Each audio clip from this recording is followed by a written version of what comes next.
Now, I've been working on these. I prepared these yesterday. So again, they're a different type of clay just because it's what I have more of. But you can see that I've used a combination of my loop tool, my large loop tool, and my cutoff wire to shape the inside and outside. So the outside's pretty rough, it's pretty squared off, and then the inside is fairly round but not super smooth. That's where I want you to get on your first route with those tools. You can, if you'd like to, use your, oh shoot, you guys have a metal rib. Well, sorry, you have a metal one. I'm not sure where my metal one is. But your metal or plastic rib can be used to smooth the inside, just like you did with with the coil, sorry, with the pinch building pieces. So you can make that inside nice and smooth. But on the outside, we're gonna do some decoration. We're gonna do faceting and fluting.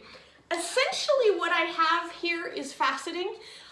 In that I've cut out slices, I've cut out facets, but it's a little lumpy, it's pretty heavy, definitely heavier than it needs to be. So I've got some people who are great at faceting who I'd like you to watch in the next videos so that you can see how they approach it. And really simply, faceting and fluting are, fluting is long lines that are parallel and faceting is not. But they're using smaller tools, they're using some other loop tools. You can use the end of this guy, the smaller end of this loop tool for your faceting, or sorry, specifically for your fluting. You can use this one, of course.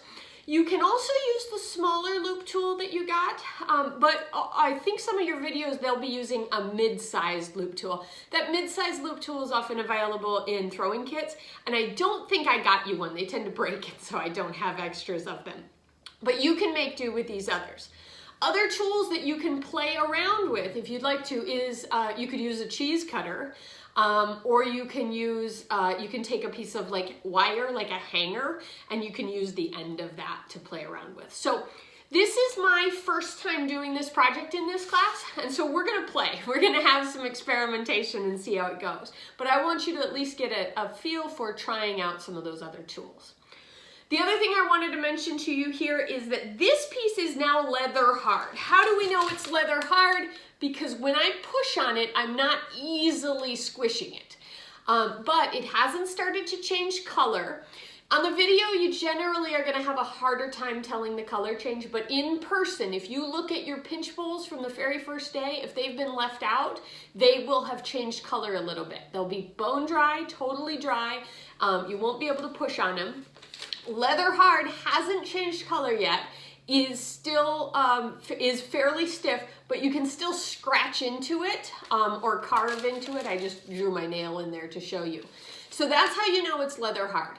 Leather hard is going to give you a, it's going to tend to squish less and cut more. And so that's going to be exactly what we want to do for this project, where we're going to want to cut slices or flutes or facets out of our pieces. So my recommendation, clean up the inside, then leave it out to dry.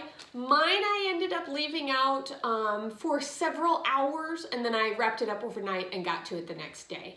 Depending how dry your clay and your studio is, yours might take a little bit more or a little less time, but you can always check on it in between.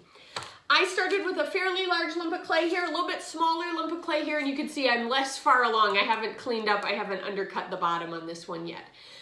Either size is fine. I probably wouldn't go a lot smaller than this, or you're gonna be annoyed by how small it is.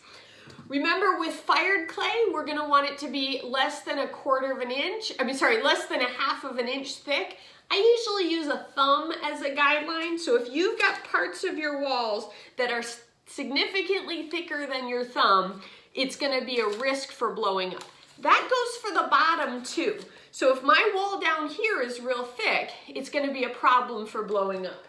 Here's how you can check. Oops. Next video.